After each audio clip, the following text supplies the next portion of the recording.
오늘 저는 이제 구원받은 자의 증거라고 하는 제목으로 말씀을 전하겠습니다.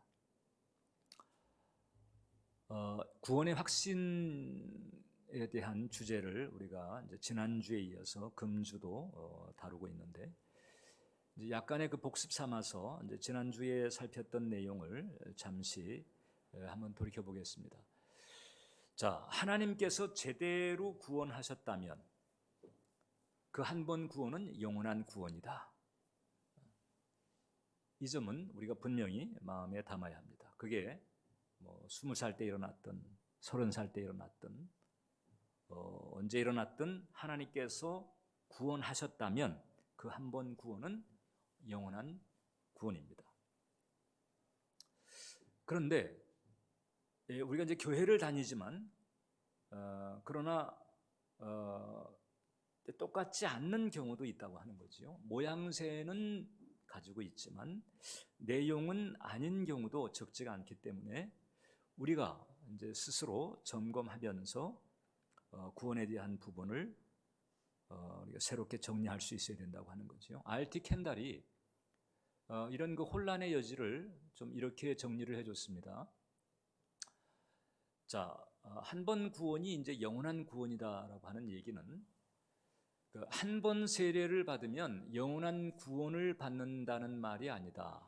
여기서 물 세례를 말하죠. 또 한 번 신앙 고백을 하거나 영접 기도를 했다고 해서 영원한 구원이라는 말도 아니다.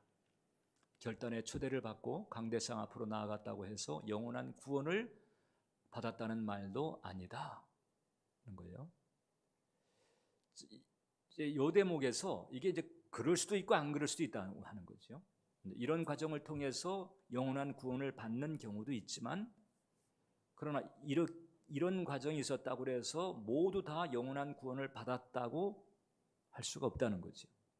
이제 우리가 이제 문제 삼는 것은 이렇게 했음에도 불구하고 물 세례를 받거나 신앙 고백 혹은 영접 기도를 했거나 강대상 앞에 나와가지고 결단을 했음에도 불구하고 그 영원한 구원이 아닌 케이스, 이 부분을 이제 우리가 분별해서 걸러낼 수 있어야 된다는 얘기죠. 자, 이제 이 대목은 한 가지 질문을 가능하게 합니다. 그러면 목사님, 진실로 구원받은 게 아닌데도 물 세례를 받거나 혹은 영접 기도를 하거나 그럴 수가 있습니까? 그럴 수 있다 하는 거지. 심지어는 목사 안수도 받을 수 있어요. 지난주에 제가 그 요한 웨슬레 목사님 얘기했죠. 그분은 목사 된 다음에 회심을 했단 말이죠. 저 같은 경우도 제가 중생을 체험하기 전에 그 교회 대학부에서 임원으로 활동했습니다. 열심히 활동했습니다. 그때 당시 어느 누가 나의 모습을 보고 저 청년이 구원받지 못한 청년이라고 생각하지 않았을 거예요. 그런데 그 뒤에 제가 군에 가서 중생 체험을 한 거예요. 이게 이 교회 내에는 얼마든지 이런 일이 있을 수 있다. 이른바 유사 중생이죠. 구원받은 게 아닌데 구원받은 것처럼 보이는 경우죠. 그래서 이 구원 확신 주제를 제가 이제 두 번에 걸쳐 다룬 이유가 있습니다. 첫 번째는 일단 여러분들이 확실하게 구원의 자리에 올 수 있도록 안내하는 것이고, 두 번째는 뭔고 하니 유사 중생인데 참 중생한 것처럼 착각하면 안 되니까. 그러면 이제 그 착각 가지고 계속 가다 보면 그 끝이 지옥인 거잖아요. 이제 그런 경우를 막아야 되겠다라고 하는 거죠. 그래서 이제 첫 번째, 우리가 이제 이 중생과 회심의 이 조합이라고 하는 부분을 살필 수 있어야 됩니다. 자, 중생이 뭐냐? 중생은 하나님의 영 성령께서 내 안에 들어오시는, 내 영에 들어와 내주하시는 사건이죠. 바로 이 사건 때문에 내가 이제 그 즉시로 하나님의 자녀가 되는 거예요. 그리고 이제 법적으로는 예수 그리스도의 대속의 은혜 때문에 의인됨으로 인정받는 은총이 임하게 됩니다. 그러니까 중생을 했어도 여전히 그 전날까지의 좀 죄송합니다만 개차반 같은 성격이 그대로 남아있을 수 있습니다. 잘못된 습관 이런 부분이 계속 남아있을 수 있지만은 그러나 우리의 영에 성령께서 들어오시면서 영적인 신분이 바뀌고 그 다음에 영적인 상태가 법적으로 칭의 의롭다 인정을 받게 되는 이런 참 하야와 같은 은총이 임하는 거죠. 이게 중생입니다. 이 중생은 내가 할 수 있는 게 아니에요. 이 중생은 전적인 은혜입니다. 하나님께서 내게 그런 새로운 새 생명을 불어넣어주는 거예요. 마치 임신이나 출산 과정에서 아기가 할 수 있는 일이 전혀 없는 것과 같아요. 그냥 생명을 받을 뿐이지. 그런데 이제 이 중생의 과정이 있게 되면 이제 내 안에 들어오신 성령으로 말미암아 이제 분별이 생기게 되는 거죠. 하나님의 존재를 알게 되고 하나님의 세계를 알게 되고 하나님의 뜻을 이제 이걸 알게 되면서 나 자신의 그 상태에 대한 분별이 생기게 됩니다. 이것을 우리가 이제 각성이라고 하기도 하고 또 자각이라고 하기도 하는데 이렇게 나의 어떤 연약함과 죄를 자각하면서 회개하면서 이제 하나님의 뜻을 쫓아 살려고 애를 쓰는 이런 변화가 따라오게 되는 거죠. 이게 바로 회심입니다. 그러니까 이 중생과 회심은 각각 이제 다른 사건이지만은 그러나 불가분리해요. 진짜 중생이 있으면은 회심이 따라오게 돼 있는 거죠. 동전의 양면과도 같다고 말할 수가 있어요. 마틴 로이드 존스 목사님이 이제 이 대목을 좀 더 이제 명료하게 분류를 했습니다. 그러면 이렇게 얘기했습니다. 중생은 회심이 아닙니다. 회심은 우리가 하는 것인 반면 중생은 우리에게 하시는 일이기 때문입니다.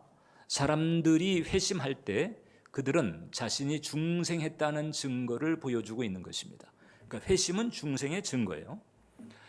자, 회심은 중생 이후에 오는데 사람들 안에서 먼저 위대한 변화가 일어났기 때문에 그들의 외적 삶과 생활에 변화가 일어나는 것입니다. 그래서 이 중생 때문에 이 회심이라고 하는 변화가 나타나는 거예요. 근데 만약 이제 교회를 다니고 있는데 이 교회를 다니는 사람에게 이제 이런 변화가 없다면 이제 어떻게 봐야 되는가? 오늘 이제 본문에 야고보가 그런 얘기를 하는 거잖아요. 행함이 없는 믿음은 이제 죽은 믿음이다. 그러니까 죽은 믿음이라고 하는 것은 쉽게 말하면 구원받은 게 아니다. 이제 이런 뜻이죠. 1800년대 런던에서 대형 목회를 했던 그 찰스 스펄전 목사님이 어느 날 이제 길을 산책하는 중이었습니다. 그런데 술에 취한 남자가 비틀거리면서 다가오는 거예요. 아이고 이것도 이게 뭐 내가 해코지 받으면 어떡하나 이러고 있는데 그 술 취한 사람이 비틀거리면서 뭐라고 그러는 거 아니? 목사님 반갑습니다. 목사님 저는요 목사님이 회심시킨 사람입니다. 아마 예배를 참석하고 설교를 듣고 뭔가 이제 있었던 것 같아요. 나는 당신이 회심시킨 사람입니다. 이렇게 얘기하니까 그 술 냄새를 맡으면서 스펄전 목사님이 그렇게 얘기를 했답니다. 당신은 내가 회심시킨 사람 중에 하나인 것은 사실인 것 같은데 주님이 회심시킨 사람은 아닌 것 같습니다. 이렇게 얘기를 합니다. 모르겠다 그거죠. 그럴 수도 있고 안 그럴 수도 있는 거예요. 지금 이제 변화하는 중이 있을 이제 오늘만 마시고 내일부터 끊을게 이런 변화하는 중이 있을 수도 있어요. 그러나 안 그럴 수도 있다는 거죠. 중생은 마음에서 벌어지는 일입니다. 누가 볼 수가 없어요. 그러나 회심은 이게 이제 밖으로 나타나죠. 언행심사가 이제 변화가 되니까 곁에서 볼 수 있어요. 지인이나 이웃은 볼 수 없을런지 몰라도 가족들은 봅니다. 이분이 지금 변화되고 있는지 아닌지 이제 그걸 어느 정도는 측정이 가능하죠. 그래서 이 구원받은 자라면 이제 표식이 있는데 구원받은 자의 표식은 뭐냐? 이 교회 출석하는 것보다도 더 중요한 표식이 있어요.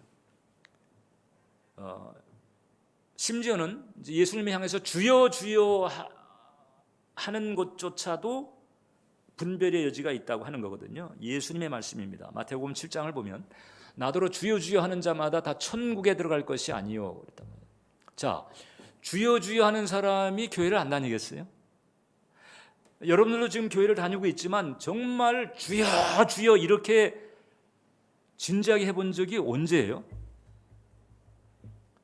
주여 주여 단식이 됐든 이게 뭐 간과가 됐든 진지하게 해본 적이 언제일까요? 이제 그런 분도 있겠고, 뭐 어제 한 분도 있겠고, 기억이 없는 분도 있을 수 있고 그럴 거예요. 근데 예수님 말씀합니다. 주여 주여 하는 자마다 천국에 들어가는 것이 아니다 거잖아요. 하나님의 뜻대로 행하는 자라야 들어간다는 거지요. 그러니까 교회를 출석하고 주여 주여 한다 할지라도 그런 사람들이 천국에 간다고 보장을 못한다, 이런 얘기입니다. 중생과 이 회심이라고 하는 것은 중요한 조합이다. 그렇죠? 자, 그럼 이제 두 번째, 회심하지 않는 사람의 라이프 스타일은 어떨까? 이제 지난주에 이 회심한 사람의 라이프 스타일에 대해서 나눴는데, 그러면 회심하지 않은 사람, 저는 지금 이제 교회를 다니고 있는 분들을 대상으로 얘기하고 있습니다. 불신자가 아닙니다. 교회를 다니고 있음에도 불구하고 회심하지 않는 사람의 라이프 스타일은 어떨까? 뭐 여러 가지가 있겠지만 일단 이제 좀 측정 가능한 부분들 몇 가지를 추리자면, 첫 번째, 가치 판단이 이제 자기 중심적입니다. 가치 판단이 자기 중심적이라고 하는 것은 교회 생활을 하고 있지만 여전히 하나님의 뜻보다도 자기 자신이 중심에 있어요. 그러니까 이제 이런 패턴의 경우에는 모든 온 우주의 최종적인 중심이 자신에게 있습니다. 그러니까 이제 자신이 가지고 있는 최상의 가치는 자신의 행복에 있다는 거죠. 내 행복을 위해서. 교회도 내 행복을 위해서 다니는 거죠. 기도하는 것도 그렇고 예배 드리는 것도 그렇고 이제 내 행복에 초점이 있습니다. 그게 삶의 중심 동기가 되는 거예요. 그러니까 그게 이제 믿지 않는 사람들도 같잖아요. 믿지 않는 사람들이 보면 자기 행복 때문에, 그게 뭐 성취를 통해서 행복감을 누리든 뭐 어떤 과정에서 행복감을 누리든 간에 아무튼 그 자기 행복이 그 믿지 않는 사람들의 보편적인 그 삶의 동기잖아요. 근데 회심하지 않는 사람의 경우 이제 결국 믿지 않는 사람과 같은 그런 그 동기를 가진다고 하는 거죠. 그렇기 때문에 자기 행복을 위해서는 이제 쉽게 세상마다 타협을 합니다. 자기 행복에 초점이 있기 때문에 그래서 이제 하나님의 그 말씀을 따라가는 그 길에서 이게 타협을 쉽게 할 수 있다는 거죠. 어떤 신학자는 그런 얘기했습니다. 그런 경우에 그것은 이제 타협한다기보다는 자기 변화되지 않은 본성을 그냥 그대로 따라가는 것이라고 봐야 된다, 이렇게 말하고 있어요. 두 번째, 회심하지 않은 사람의 라이프 스타일에는 하나님의 성품이 잘 나타나지 않습니다. 자, 우리가 이제 중생을 해서 하나님의 자녀가 됐다는 것은 어떤 변화가 우리 속에 일어나는가 하니, 베드로 후서 1장인데, 이로써 그 보배롭고 지극히 큰 약속을 우리에게 주사 이 약속으로 말미암아 너희가 정욕 때문에 세상에서 썩어질 것을 피하여 신성한 성품에 참여하는 자가 됐다. 신성한 성품을 가지게 됐다는 거죠. 신성한 성품이, 아까 제가 이제 개차반 같은 표현을 했었는데, 신성한 성품을 가지겠다. 신성한 성품. 중생한 사람에겐 이 신성한 성품이 심겨진 거예요. 이제 이 성품이 갈수록 이제 더 면적이 커지게 되는 거죠. 그래서 육체의 일이 사라지게 됩니다. 갈라디아서에 보게 되면 그 육체 열매가 있고 성령의 열매 두 가지가 있는데, 우리가 이제 구원받기 전에는 육체의 열매가 당연히 많죠. 갈라디아서 5장 19절로 21절을 보면 육체의 일은 분명하니 곧 음행과 더러운 것과 호색과 우상 숭배와 주술과 원수 맺는 것과 분쟁과 시기와 분냉과 당짓는 것과 분열함과 이단과 투기와 술 취함과 방탕함과 또 그와 같은 것들. 자, 방탕함까지 여러 리스트가 등장하는데, 그 다음에 더 피할 수 없게 만드는 게 또 그와 같은 것들, 이에 준하는 이런 것들이 있다면 이런 일을 하는 자들은 하나님 나라를 유업으로 받지 못한다. 그러니까 하나님 나라 들어가는 게요, 이게 그냥 그냥 허술하게 되는 것은 아니다라고 하는 거거든요. 그러면 중생에서 신성한 성품을 가지게 된 사람에게는 그럼 어떤 열매가 나타나는가? 22절로 보면 오직 성령의 열매는 사랑과 희락과 화평과 오래 참음과 자비와 양성과 충성과 온유와 절제, 이게 나타나는 거예요. 자, 좀 전에 그 육체의 일이 가득한 그런 무드하고 지금 이 성령의 열매가 가득한 무드와 어떤 사람을 쭉 봤을 때 이제 어떤 무드를 느끼잖아요. 무드를. 그 어떤 열매의 무게가 더 많고 어떤 열매의 무게가 더 무거운지 이런 부분들이 어느 정도는 이게 이제 측정이 되는 거죠. 구원받지 못한 나무는 성령의 열매를 맺지 못합니다. 조금 더 이제 좀 엄밀하게 얘기해서 성령의 열매가 부분적으로 보이는 때가 있겠지만은 그것은 열매라기보다는 마치 크리스마스 트리에 장식을 달아놓은 것 같은 이런 경우도 많다고 볼 수가 있어요. 구원받은 나무는 육신의 열매를 맺지 않습니다. 나무 자체가 달라졌기 때문에.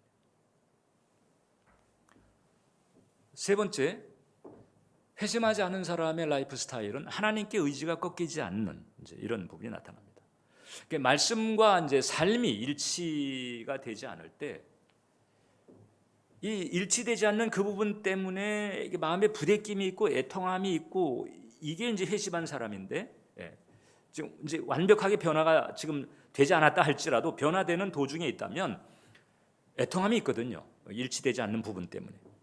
근데 이제 애통함이 없습니다. 그리고 말씀에 굴복하려고 하지 않습니다. 결국 하나님의 말씀은 안 맞는 옷과 같아. 그래서 이 지식적으로, 지성적으로는 하나님의 존재를 인정하지만은 실제 삶에서는 하나님이 없는 것과 같은 어떤 무신론자로 그냥 행동하며 사는 패턴이 많은 거지요. 이게 바로 회심하지 않은 자의 라이프 스타일에 나타나는 현상이 됩니다. 자, 그러면 이제 이런 것을 우리가 이제 생각할 때 이제 의문이 좀 생길 수 있습니다.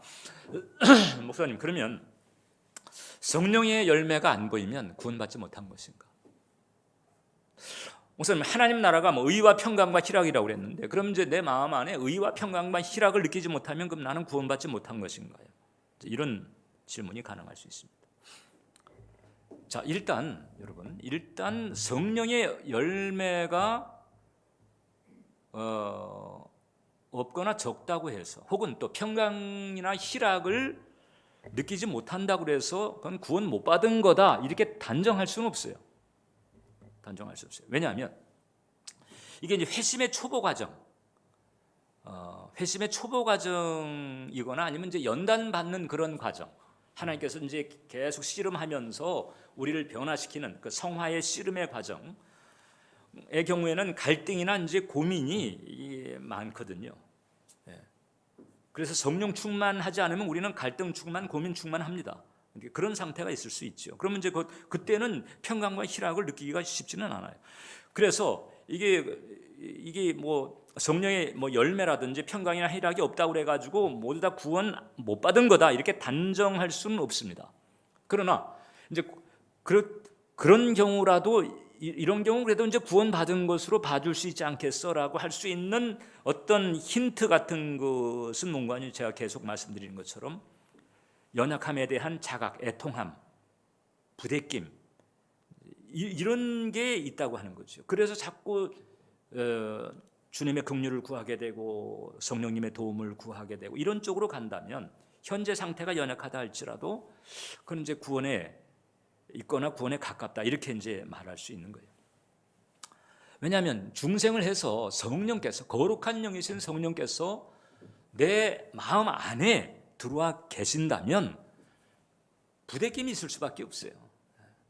그분하고 사이에 부대낌이 있을 수밖에 없다는.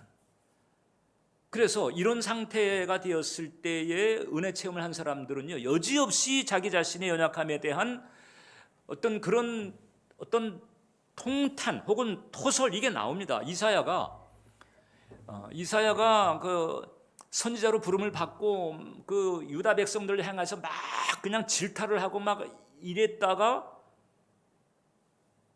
그러니까 솔직히 나는 괜찮은 줄 알았을 수 있어요. 그런데 오늘 기도하는 중에 하나님의 임재를 체험하면서 보좌에 앉아 계신 하나님의 영광을 체험하면서 그냥 납작 엎드리는 겁니다. 아이쿠, 나 큰일 났네. 나 화로다 나여 망하게 되었도다. 자기 자신을 보게 되는. 베드로가 예수님 배에 타셔가지고 이제 깊은 데로 가서 이제 그 물고기를 이제 많이 이제 포획했잖아요. 그때 야, 이거 대박이네 이렇게 한 게 아니에요. 주님의 어떤 존재에 대한 영적인 자각이 생기면서 바로 무릎을 꿇었습니다. 주여, 나를 떠나소서, 나는 죄인이로소이다. 전혀 지금 맥락이 지금 만선의 대박인데, 만선의 대박의 문제가 아닌 거예요. 지금 자기 자신이 죄인이라고 하는 사실을 이 거룩하신 분 앞에서 자각하게 된 거잖아요. 바울이 그 갇혔던 그 빌립보 감옥에서 그 간수가 복음을 듣고 난 다음에 내가 구원받으려면 어떻게 해야 됩니까? 이렇게 탄식을 합니다. 이런 흐름들이 있다는 거죠.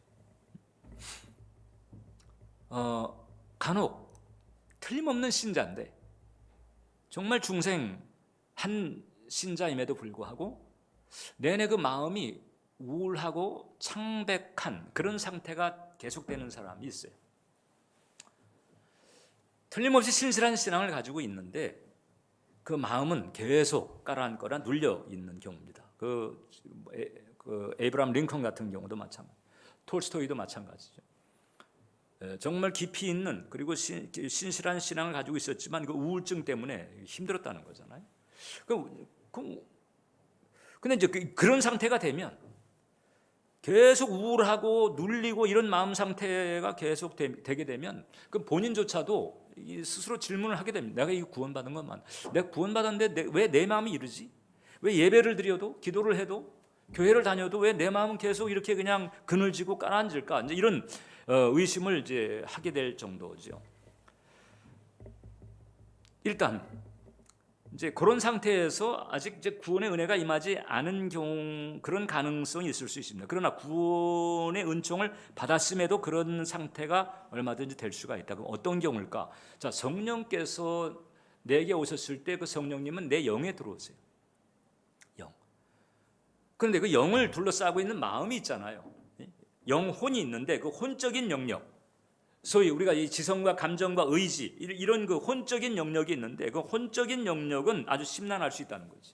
무엇 때문에? 죄성 혹은 거짓 자아나 혹은 부정적인 정서, 특히 뭐 성장 과정에서 정서적인 상처가 있다든지 혹은 억압된 분노가 있다든지 뭐 이런 부분들이 이게 치유가 안 되고 계속 그런 그 상처들이 계속 남아 있는 상태가 되면 그 상처들이 계속해서 소리를 칩니다. 그 부정적인 내면의 소리를 치는 거죠.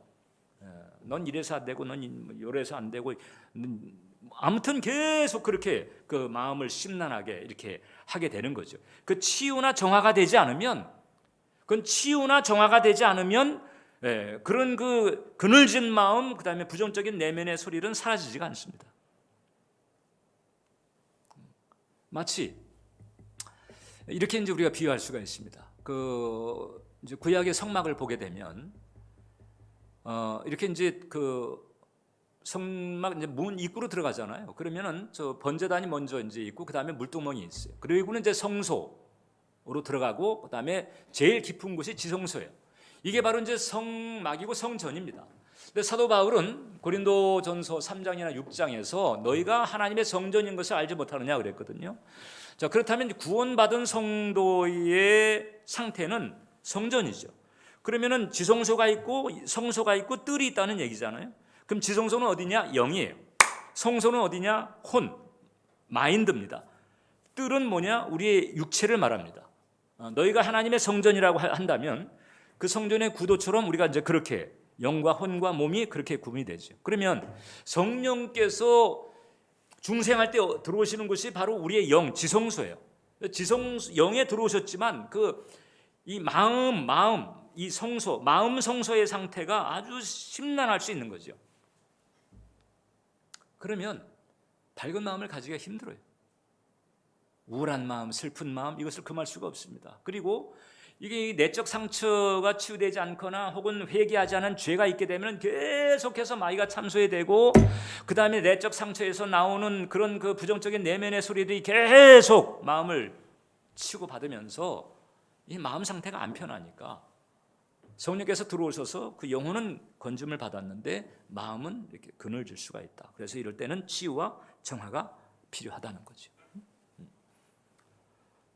시편에 보게 되면 다윗이 이 치유와 정화에 아주 적절한 기도를 한 대목을 볼 수 있어요. 시편 51편을 보면 하나님이여 내 속에 정한 마음을 창조하시고 정직한 영을 새롭게 해주소서. 지금 이 대목은 이제 다윗이 그 문제를 일으키고 난 다음에 하나님 앞에 절박한 상태에서 올려드리는 기도거든요. 아주 심각한 기도였던 거죠. 근데 핵심을 짚은 거예요. 어떻게 이 상황에서 기도해야 될지. 12절을 보면 주의 구원의 즐거움을 내게 회복시켜 주시고 자원하는 심령을 주사 나를 붙드소서. 가장 필요한 기도의 포인트를 잡아가지고 올려드린 기도죠. 우리에게도 이게 필요합니다. 오히려 말입니다. 오히려 신앙생활을 잘 해보려고 하는 경우가 분별의 소지가 있다. 아니 목사님, 아니 신앙생활 잘 해보려고 하는데 거기에 무슨 분별의 소지가 있다는 말입니까? 왜냐하면 거기에 함정이 있을 수 있기 때문에. 함정이. 어떤 함정이냐? 이런 거죠. 내가 아직 구원 받았는지 이게 확신이 없어가지고 그래서 구원을 확보하기 위해서 열심을 내는 거예요. 구원을 확보하려고 열심을 내는 것. 이제 그런 사람의 마음에는 이런 게 있습니다. 구원 여부라고 하는 건 죽어봐야 아는 거지. 잘못하면 버림받을 수 있어.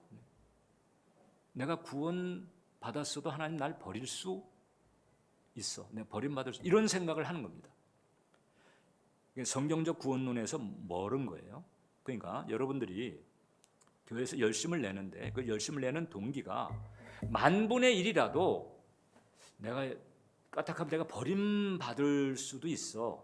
이런 가능성을 생각하고 열심을 낸다면 그런 경우에 행함, 그런 경우에 섬김이라고 하는 것은 주님께서 기뻐하지 않는다. 그것은 사랑이나 감사가 아니고 두려움에서 오는 거거든요.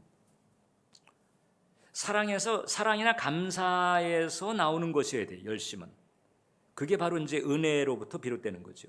근데 은혜를 받지 못한 영혼은 행함으로 구원을 얻으려고 이렇게 가게 됩니다. 예수님께서 바리새인들을 질타하신 이유가 바로 그거잖아요. 바리새인들은 행함으로 구원을 얻을 수 있다고 생각했고 그래서 열심히 행함을 실천한 사람입니다. 지구 역사상, 온 인류 역사상, 지구 역사상 하나님의 제시한 기준에 가장 근접했던 사람은 난 바리새인들이라고 봐요. 하나님이 제시한 기준, 즉 그 당시에 율법이었으니까 그 율법을 지키려고 목숨을 걸었던 사람들이죠. 오죽하면 예수님께서도 너희 의가 서기관과 바리새인들과 같지 않으면 천국에 들어갈 수가 없다, 이렇게 인정할 정도였습니다. 그럼에도 불구하고 예수님께서 그들을 질타하셨는데 그 질타하신 이유는 뭔고하니 그들이 행함으로 구원을 얻으려고 나간 거예요. 즉 자신의 노력으로 구원받을 수 있다는 오류를 가지고 있었던 거거든요.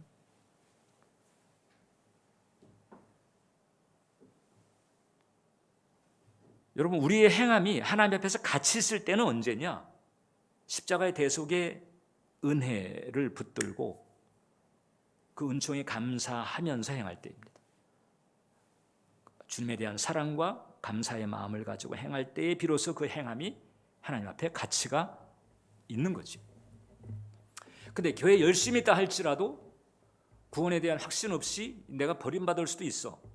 이거 죽어봐야 뭐 구원 여부는 아는 거야. 이래가지고 죽는 그날까지 열심히 계속 자신을 몰아치는, 이것은 예수님의 십자가의 대속의 은혜를 붙드는 게 아니고 자기 행위를 붙드는 거예요.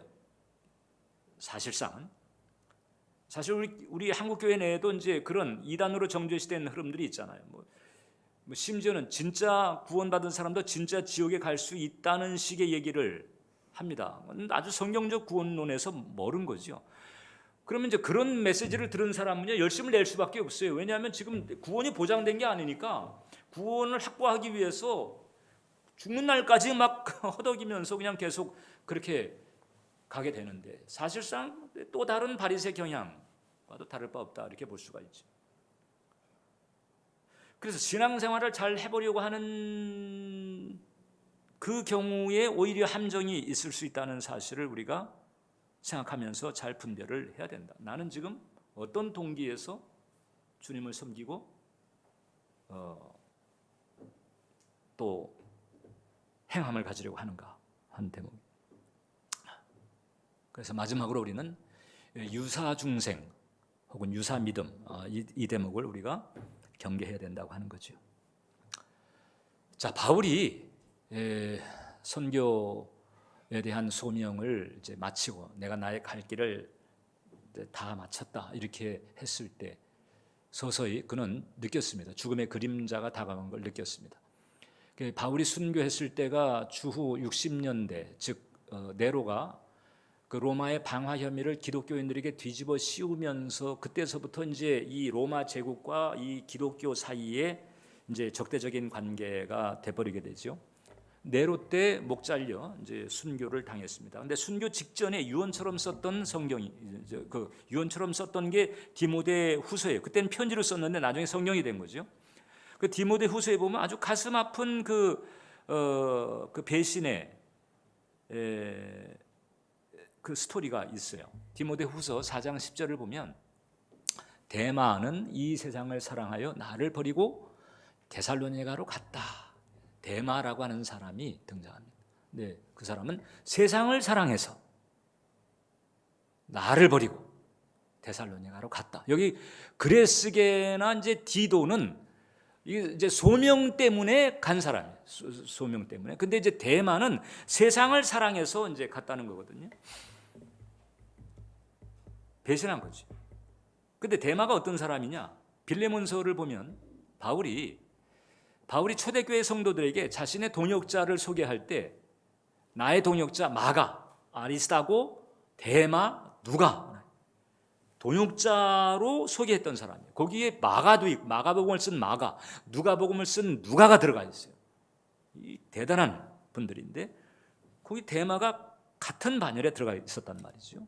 이 정도가 되려면요, 이제 오늘날로 치게 되면 빌리 그레이엄 목사님이 누군가에게 소개할 때 이 사람은 나의 동역자입니다. 이게 뭐 나를 잘 도와준 사람입니다 정도가 아니잖아요. 나의 동역자다. 그러면 데마가 그렇게 그들과 같은 레벨에서 바울의 동역자, 그러니까 바울도 속았다는 얘기인데 바울의 동역자처럼 되려면 어떻게 했을까요? 그러면 선교할 때, 예배할 때, 집회할 때, 기도할 때, 이럴 때 같이 있으면서 주여 주여를 안 했겠냐고. 네? 교회를 개척하고 주여 주여를 안 했겠냐고. 개척한 교회를 바울과 같이 돌보았고, 그러니까 바울이 동역자로 그렇게 간주했죠. 그런데 막판에 배신을 때립니다. 근데 배신 때린 이유가 세상을 사랑해서. 사실상 죽음의 그림자가 오는 거예요. 이 바울이 보니까 목에 갇히고 그 다음에 이제 이 살아나기가 힘들 것 같은 상황이 되면서 이건 내가 지금 이러려고 내가 교회 다닌 게 아닌데, 내가 이렇게 되려고 교회를 아까 그랬잖아요. 회심하지 않은 자의 특징은 자기 행복이 최종적인 가치고 중심이 된다. 내가 이러려고 교회 다닌 게 아닌데, 그럼 할 수 없지, 빠이빠이 해야지, 이렇게 된 거예요. 네. 임박한 환난과 핍박 때문에 바울 곁, 즉 예수님 곁을 떠난 겁니다.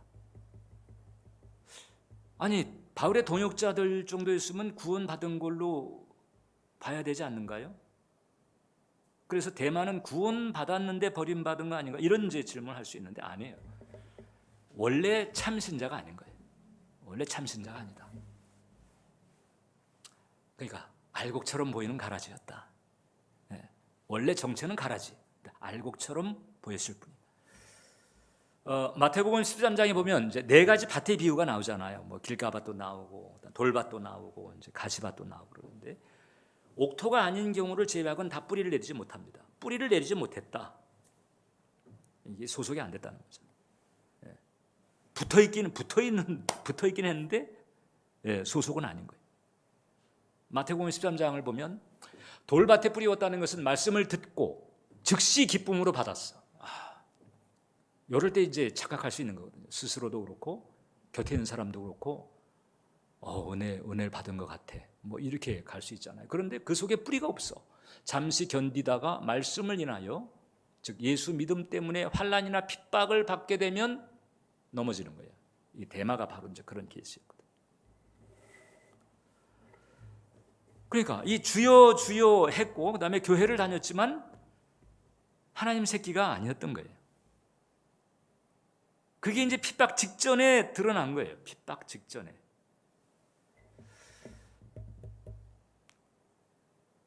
나도 우리들도 이게 이제 핍박 직전에 가봐야 진짜인지 가짜인지 그때 제대로 검증이 될 것 같아요.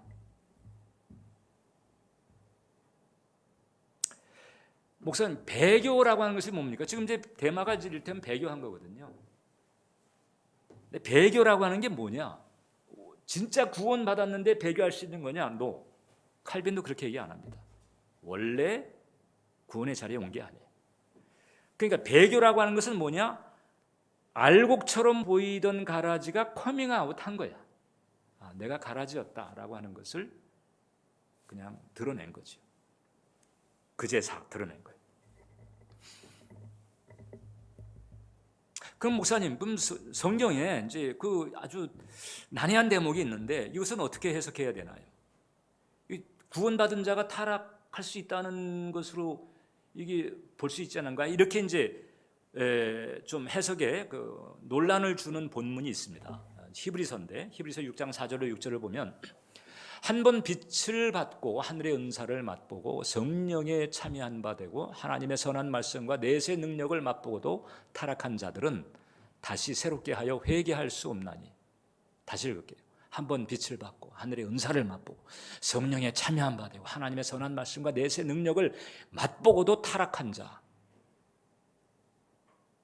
이들은 다시 새롭게 하여 회개할 수가 없다 그랬습니다. 아니 어떻게 그렇게 됐는데 타락할 수 있는 거죠? 자, 이 구절은 일단 한 번 구원은 영원한 구원이라고 하는 그 영원한 구원을 받은 사람이 타락할 수 있다는 얘기가 아닙니다. 그 영원한 구원을 받은 사람에게 주어진 그 구원이 취소될 수 있다는 얘기가 아니고요. 이 본문은 그 앞서 등장하는 소위 출애굽 1세대에게 나타났던 그 부작용, 즉 갈라진 홍해도 건너고 매일 만나를 먹고 그다음에 하나님의 그 놀라운 권능을 체험했고 하나님을 알게 되었음에도 불구하고 그 계속되는 그 불신앙 때문에 광야에서 망해간 출애굽 1세대들을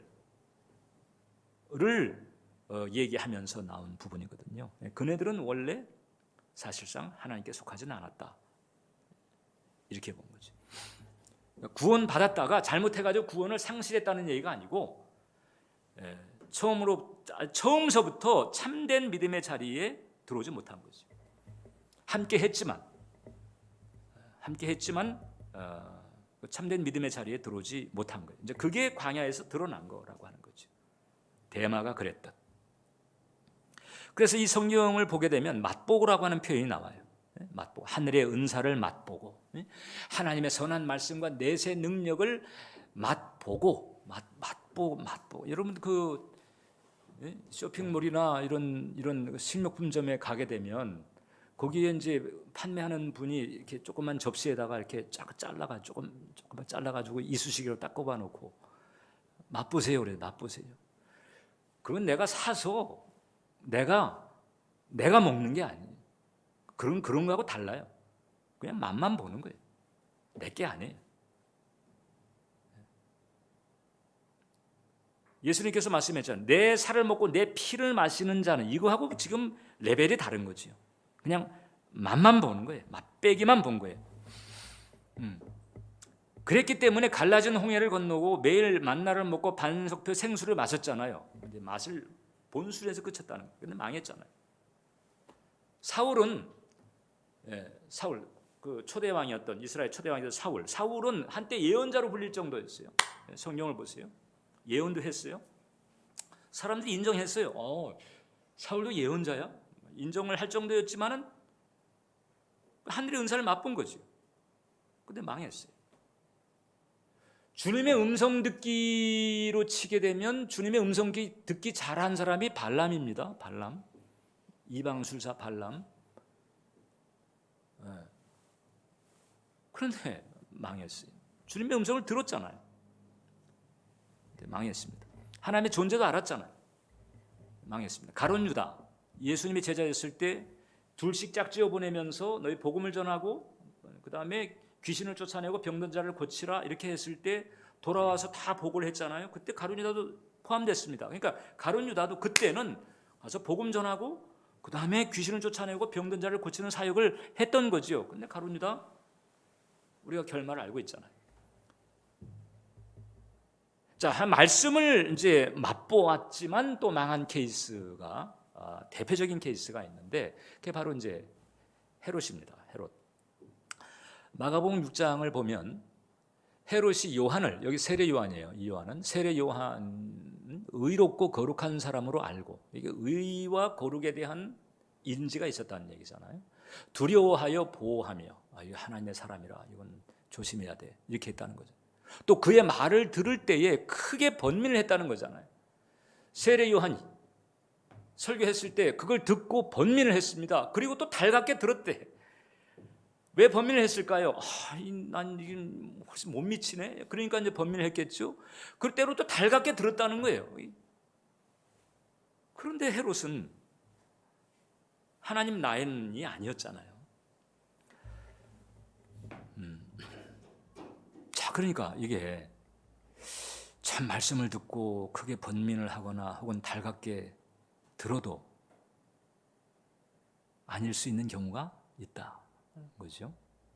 여러분, 그러니까 하나님 나라는 그냥 아무나 그냥 느슨하게 술렁설렁 갈 수 있는 데가 아닌 거다는 거잖아요. 그 영국의 유명한 그 복음주의 설교자 아더 핑크라고 하는 분이 있는데 이분이 그런 얘기했습니다. 복음을 듣고 신앙을 고백한 모든 사람들이 하나님에게서 태어난 자들이 아니라는 사실, 우리는 기억해야 될 필요가 있다. 씨 뿌리는 자의 비유는 지식이 말씀을 받고 양심이 말씀을 깨닫고 자연적인 감정이 말씀에 의하여 움직였지만 뿌리가 내리지 않았음을 보여주고 있다. 반짝이는 모든 것이 금은 아니다.